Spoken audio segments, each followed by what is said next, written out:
G'day guys, and today a little thought experiment. What if you woke up one morning and discovered that McDonald's had been given a monopoly over education? What would your local school look like? Let's find out. You enter your local McSchool. It looks very much like any other school you've ever seen. You've got some soft promotional material from McDonald's, your big yellow M on every school poster, red accents on the buildings, all the teachers wear the McDonald's staff hat, that sort of thing. The kids learn subjects like any other school, maths, science, history, but all with an underlying circling back to McDonald's. In your maths class, for example, the questions may involve how much money is made when 100 burgers are sold. In science class, you learn the difference between physical properties of fats. Why is olive oil a liquid while butter a solid? And in history, well, that's just obvious. You'll do at least one case study on the origins of McDonald's. Sounds pretty good. Surely nothing bad is going on here, right? Well, then you encounter the opposition. They remind you that McDonald's glosses over the fact that most of their items on their menu are high in saturated fats and sodium, that McDonald's sources its beef from cows raised on deforested land.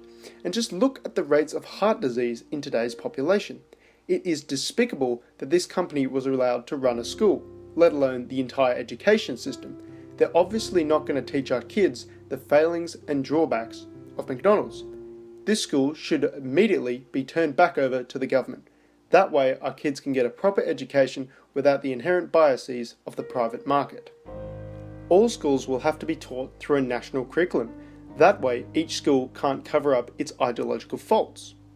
Just think about this for a second. If McDonald's runs a school, it's going to produce students that are profitable for itself.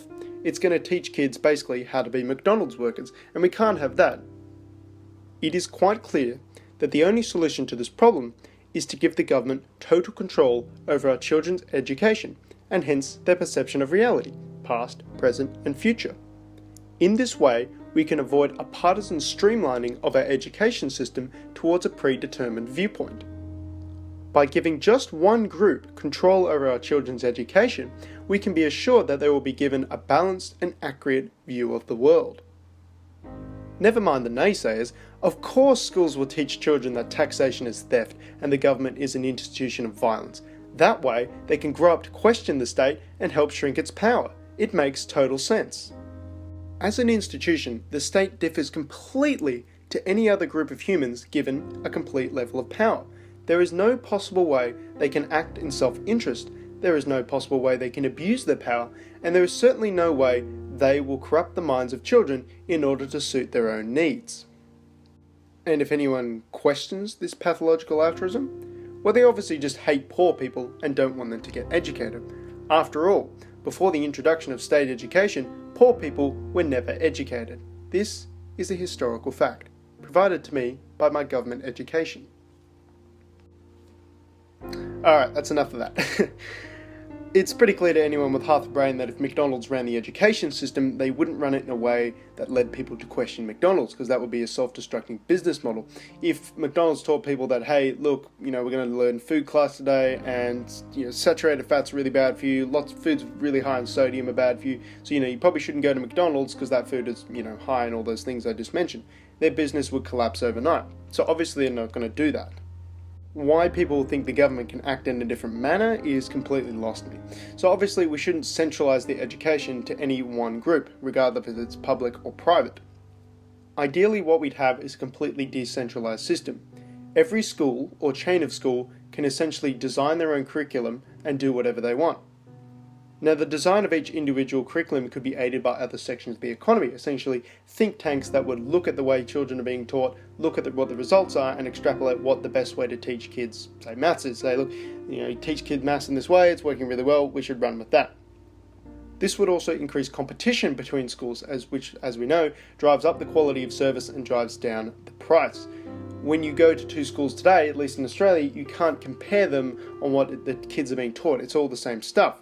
So beyond just the grounds, the teacher quality and things like that, you can start to compare schools on what they teach kids and how they teach kids. And that's another thing we can change. Different styles of teaching. As opposed to a teacher-driven model, which some people find incredibly boring, we could have instead a student-driven model. the best way to learn something is to teach it to someone else. So essentially we can have a classroom set up in such a way that the students teach each other the topics, thus furthering their own understanding and presumably increasing their results. Now, of course, the question arises, what if a school designs a curriculum, teaches it to the kids, and it's shit? It's absolute garbage and the kids just can't use it at all. It's rubbish. Well, of course, this is a valid criticism, of course, but what you have to do is compare it to the system we have now, which is totally socialized education. If the socialized education curriculum sucks, well, we're only going to find out in a couple of years, and everyone gets fucked because everyone gets taught the same thing. But if it is merely one school, or even a chain of schools whose curriculum sucks, then only the students that go to that school are affected. And this problem will, of course, right itself, because if you are aware, through the grapevine and communication, some things like that, that this school's curriculum sucks, well, you're not going to go there, and then that school basically goes out of business because their revenue drops, or they innovate and they change and it works, and then revenue flocks back, and that sort of thing. The secular nature of the free market. But in a socialized system, if it's shit, then everyone gets fucked. So of course, being a libertarian, I cannot, in any stretch of the mind, get behind the idea that the government should teach me or my children anything at all.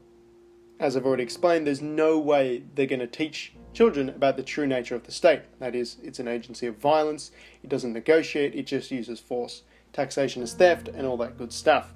The free market was actually doing a bang-up job of educating children before the state came along. There's some history of that. People used to be able to get educated for $50 a year. Can you believe that? $50 in today's money for entire years of education. And as I've touched upon, it was a very student-teached model, so students taught each other the work.